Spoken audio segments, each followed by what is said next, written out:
And hi, this is Susan, and I'm at Impact Austin's Discovery Day, and we are super excited. Shaleiah just was on the panel about diversity and inclusion, and she did a great job. Thank you so much. She was so interesting. But we have a few questions for her, and we're going to try to keep it to 3 to 4 minutes, so view for a little while, and you'll learn how you can learn more. So I thought the talk was amazing. All of you up there were great. Honored to be a part of it. Well, thank you for coming. So if there was one thing you think that we should remember from this panel, what is it that you'd like the viewers of this video to know, remember, think about? Sure. So I think the biggest takeaway was that philanthropy has a role in creating social equity. I know that philanthropy exists to fund organizations that are doing really important work in our community, but also taking a look at the type of organizations philanthropic funders are providing money to. You know, what are the restrictions? What are our own personal blinders? And I think that was really a big takeaway from the conversation. I know for me, but as I looked out on the room, I saw a lot of head shaking and note taking. So I think everyone all left on the same page. Right, and I felt the same way. When they talked about blinders, I thought myself, what blinders do I have? We all have them, that right? I don't know. And I think you mentioned implicit bias without really knowing you're even doing it. It's not intentional.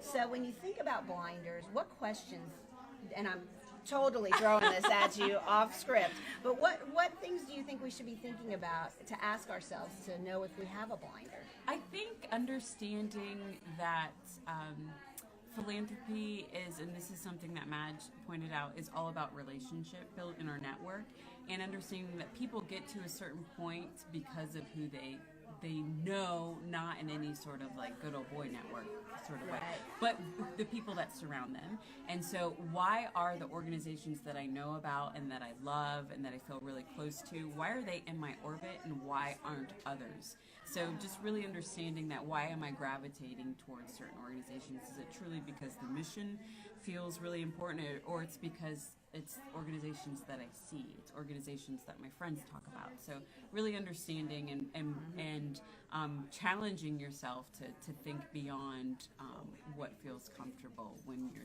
thinking about giving. Right, and that's a really good point, because I'm a single mom and I gravitate to every organization that has to do with single parenting. So you and they deserve that. Well, they do. They all do. Right, they all do. But opening your mind that there's others out there as well. So the last thing I want to ask you is, you work for 2 different organizations. You work for the University of Texas, and you also work for a nonprofit. So would you tell us a little bit about those, and if we want to learn more, where we go? Absolutely. So I have the pleasure for overseeing development for Black Studies at UT Austin. It is an incredible collective that includes a policy institute, 2 art galleries, a cultural programming division, and an academic department. It has the largest cohort of Black faculty in the country, and it's an incredible organization. And so if you want to learn more about the units that make up Black Studies, you can go to blackstudiesut.org. And, that's the day job. My night job, in addition to being a parent, I started a nonprofit that works with youth transitioning out of the foster care system, and we do cooking empowerment programs, and that is Fresh Chef Society. And you can go to freshchefsociety.org to learn more about that wonderful organization. Excellent. Well, thank you so much for being here and for sharing all your perspective. And thank you to the wonderful members of Impact Austin. You really, truly are making an impact. Thanks.